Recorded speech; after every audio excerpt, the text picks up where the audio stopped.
Hello boys and girls, Board now back with you for my latest review of the Umbrella Academy. So this is Season 2, Episode 4, and it is called the Majestic 12.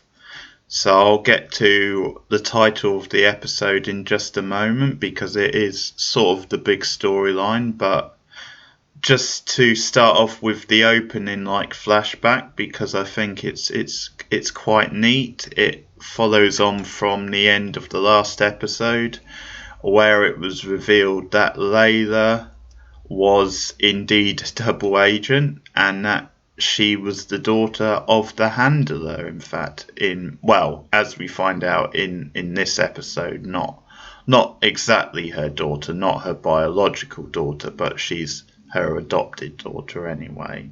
So this episode opens with a flashback to London in 1993, and it shows you how she adopted her, basically. So we see the handler basically kill Layla's family, and Layla's hiding in the closet, and that's when the handler, who I'm not sure if she's ever been given a name, it might just be the handler. Let me know in the comments if you know of a name. But she finds Layla obviously hiding in the closet, and first of all, I like this because, of course, in the last episode, Layla was telling Diego a story about how she sort of saw her parents die, or she found her parents dead. And at the time, I wondered is it going to prove to be a lie, or is it true? But she... Excuse me, I'm going to shut that window. Probably should edit that out, but anyway. Yeah. Is it going to prove to be a lie, or it's just something that's true, but she's using it to manipulate him? But I think what we see at the start of this episode is that technically she was telling the truth about that. I guess maybe she didn't see them, but she sort of knew that they were being killed. So that's how the handler decides to take Layla in, and then we get, sort of quick sort of highlights of her growing up with the handler. So we see obviously her being trained for life as an agent, so them doing training sessions and just certain big moments in her life, like going to her first dance and stuff. But we see that basically the handler trained and raised Layla as her own. So the big sort of plot of the episode, and where it gets its name, the Majestic 12, is that number 5, Diego, and Layla find out that their father, as in number 5, and the rest of the family's father, was involved in this secret organisation called the Majestic 12, and they were this quite private sort of club who were opposing President Kennedy and trying to kind of interfere with some of his dealings. Supposedly his office was looking into possible UFOs and stuff, so the Majestic 12 were trying to halt progress on projects like that. And so it's revealed that the father is the 12th member. So Diego and number 5 decide to go along to this kind of private sort of posh type function where members of the Majestic 12 are getting together to have a meeting. And that kind of becomes the big sort of scenes of the episode. So them infiltrating this private function. Of course, Layla goes along as well, because why wouldn't she? And we see that number 5 is quite suspicious of her. He, unlike Diego, who seems obviously taken in by her, number 5 does seem to suspect hey, she could be a double agent, or that she could have some nefarious sort of plans. So what it basically all leads to is that on the Diego front, him and Layla kind of have a nice little flirty type dance, and she obviously is trying to kind of convince number 5 then she is good, she is on their side, and trying to fit in with the whole thing. And convince Diego as well, because I think he's had his doubts about her as well. I think maybe he wasn't quite as attached to her as she seemed to be to him. But yeah, definitely that they, in the last episode, they grew like closer. But yeah, number 5 decides to... I'll do Diego first, sorry. So the big thing for Diego at the function is that he comes across their mother, because of course he does, and it's in the past, so it's on the night of their parents' first date. And so there's this really awkward Back to the Future style conversation with Diego and the mother, where he's kind of asking questions about, you know, the date and the husband and stuff, or her future husband and stuff. So it's one of these quite surreal sort of sequences, but she obviously doesn't suspect what's going on, but he's kind of fishing for information. And that's just one of those like little details where obviously I don't know if they're going to bring her back into the plot at some point this season. They may well do, but I guess you could see them doing that because there's some meaty potential in doing that plot. But yeah, it's obviously just to mark the fact that they started dating at this point. And really a lot of what this season is becoming about is about this idea of they're further enough back in time to change certain things. So maybe on the face of things, maybe Diego might reflect back and say it might have been better for my mother if she never started seeing my father, basically, even though obviously that would mean that I guess they would never have been born, but that's the thing anyway. So number 5 hides in a closet where this secret meeting is, and he starts overhearing them discuss various things to do with Kennedy, like the UFO and stuff. And at one point the father, I forget his name actually, I think it's Eugene or something like that, he sort of kind of hears something from the closet and kind of looks in, and I think he can tell someone's in there. So he kind of pokes with like his like sword like cane and makes a stab. So number 5 has to quickly escape. So he like moves through the wall and escape, and that leads him on to this big fight with the milkmen, who of course are there to try and kill them, to try and take them out. And it's another one of these like really stylish, well performed fight sequences, which this show does so well. It's one of the strengths, I think, of this show. And so there's lots of back and forth, a lot of like athletic kind of stylish like swirls and some hard hitting like blows as well. And it's, you know, sort of divided, where you have Diego fighting like 1 or 2 different people. You have obviously 5 on his end fighting one. I can't remember what the ratio was, but they're sort of divided anyway.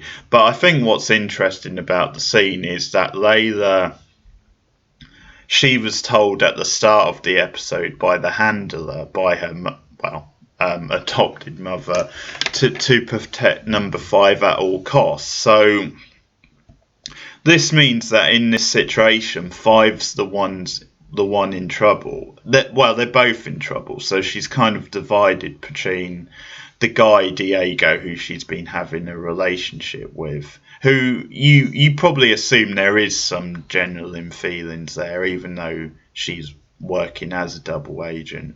But also the mission, and the mission is to protect 5 at all costs. That's what the handler told her. So she actually leaves Diego. She could have helped him, but she actually leaves him, and she does in fact save number 5. So that's going to be interesting next episode, because you can imagine Diego obviously quite rightly being quite pissed at Layla, but at the same time it sort of has probably won her trust with number 5. It probably will convince him, hey, she must be on the up and up and stuff.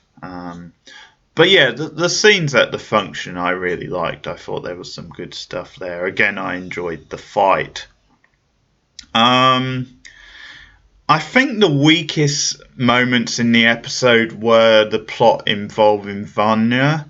And it's not a knock on Vanya or the character. Obviously, I really like Ellen Page as an actress, and I do like the character, but I think they were the scenes in the episode that felt the most kind of forced and kind of soap opera-y.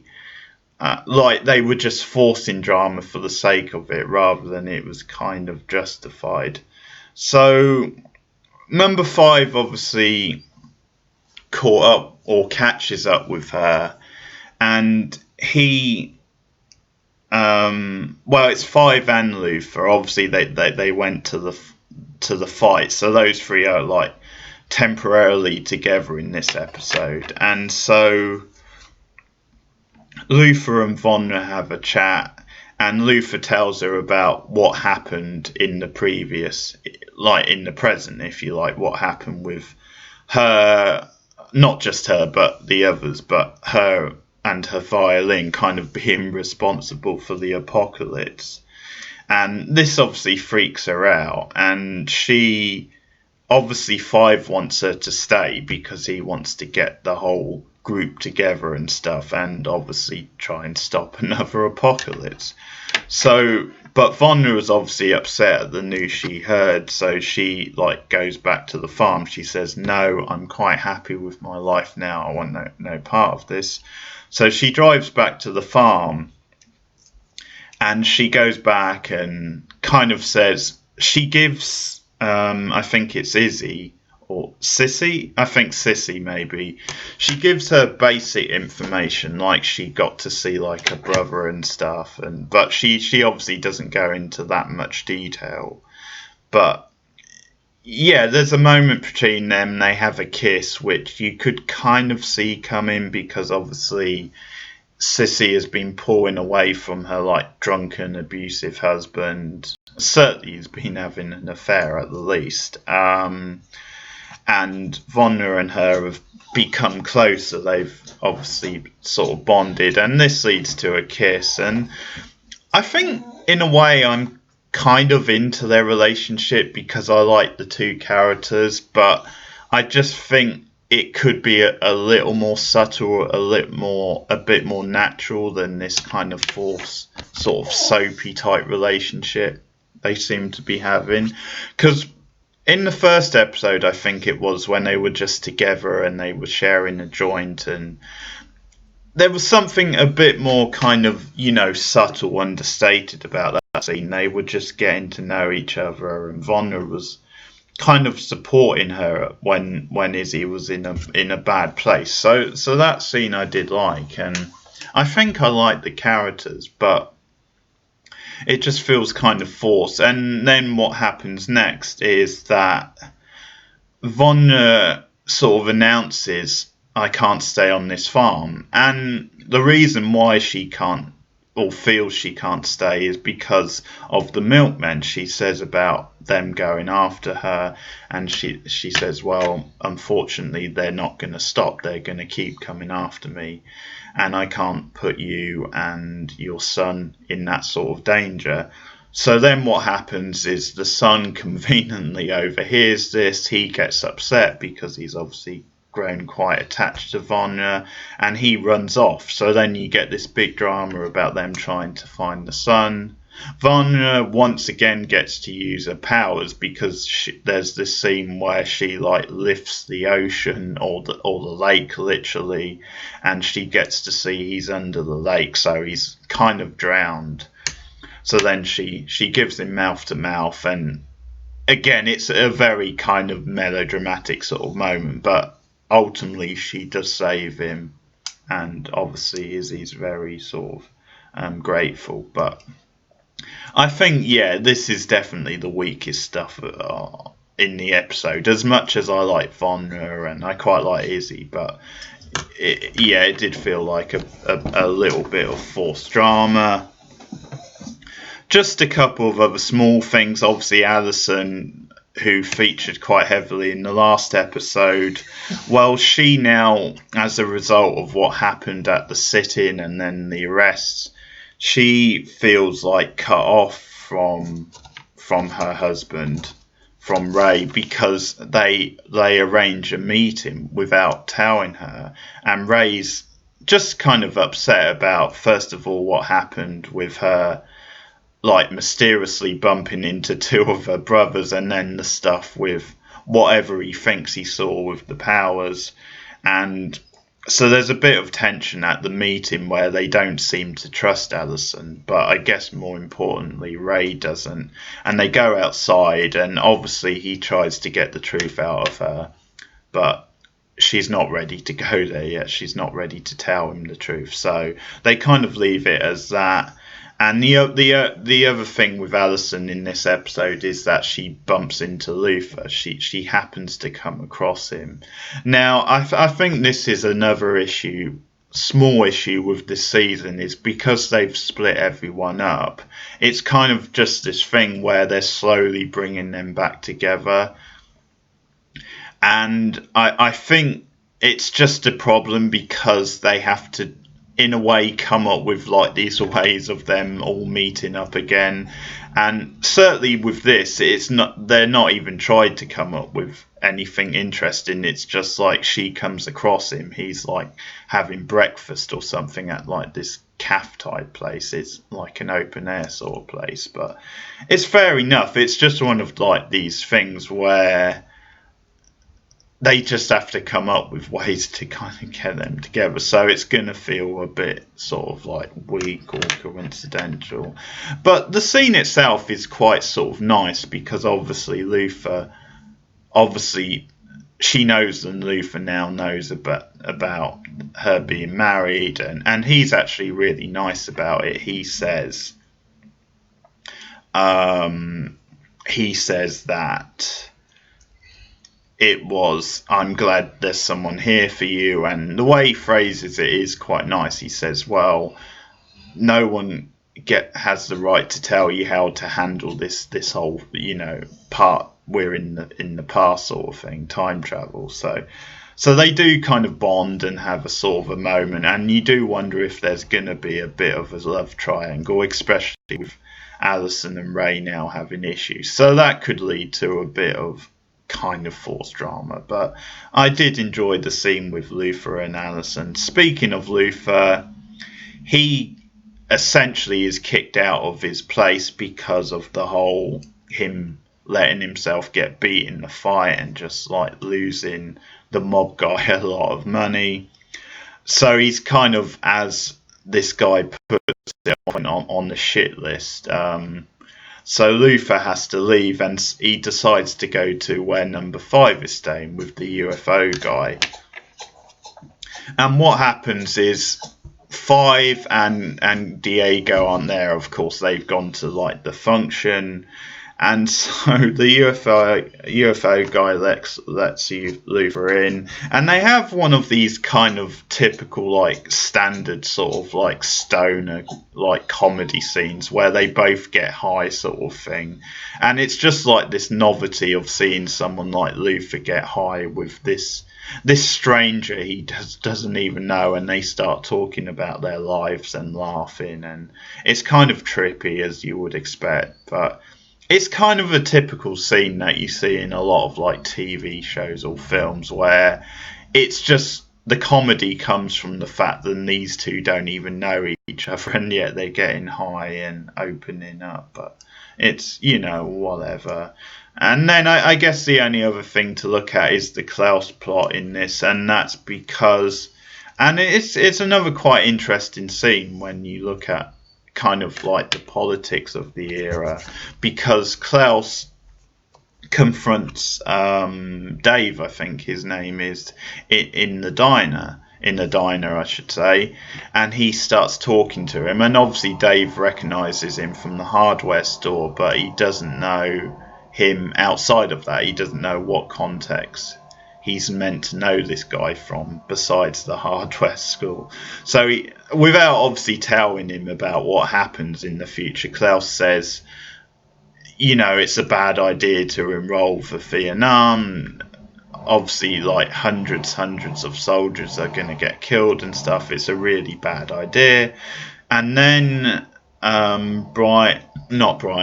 but Dave's, I think it's his father or uncle, I can't remember which, but he's called Brian, and he comes along, and you can tell he's a very pro-war sort of guy, because he says, "Oh, says you," kind of thing. And then he gets really, because he can see that Klaus is gay, so he gets really like homophobic and really turns nasty. And it's quite a powerful scene, because he basically like goads Dave into hitting Klaus, like sort of gives him, I think, a couple of hits, but it sort of all turns quite nasty and bad for Klaus. So then what happens is Klaus falls off the wagon, or on the wagon, whichever way around it is. I think it falls off, and he goes and get drunk, and it's one of these trippy Umbrella Academy style scenes where he's like walking through the like supermarket, and it kind of has visuals of him like drinking and dancing, but yeah, it's him kind of losing himself because of how badly that went, and he ends up like dropping by and at Addison's and just saying, "I just need to stay here the night," and obviously she knows he's drunk and stuff. So that's a thing too. So that's the latest episode. I think that's pretty much all of it covered. I didn't like it as much as the last episode, as episode 3. But I'm still enjoying it. There's still some good stuff in there. As I said, the Vanya stuff in this episode was definitely the weakest.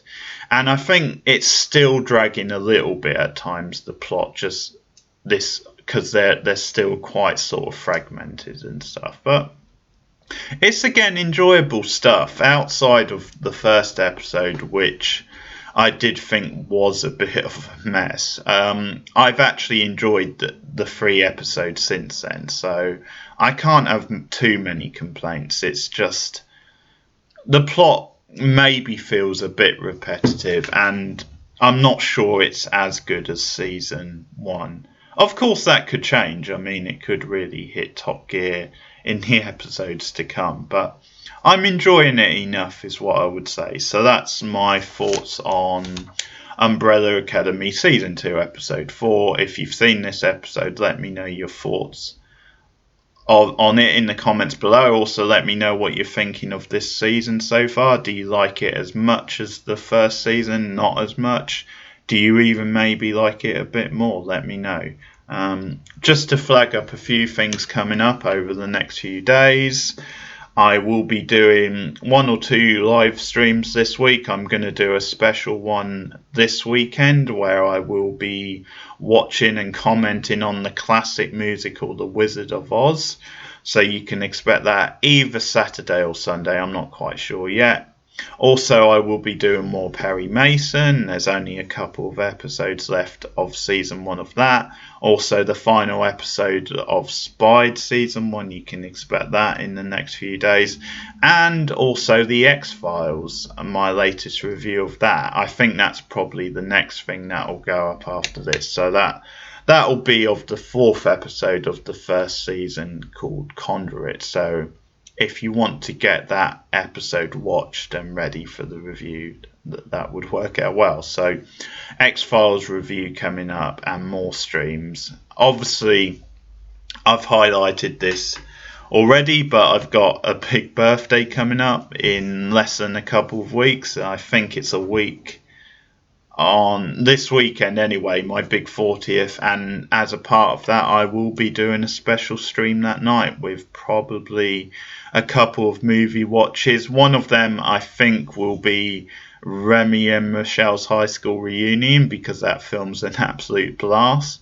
I've not really decided on the other film yet, so I'll let you guys know closer to the time, but that's something that's coming up. But yeah, once again, thanks for supporting the channel, and I'll be back with more reviews soon. Goodbye.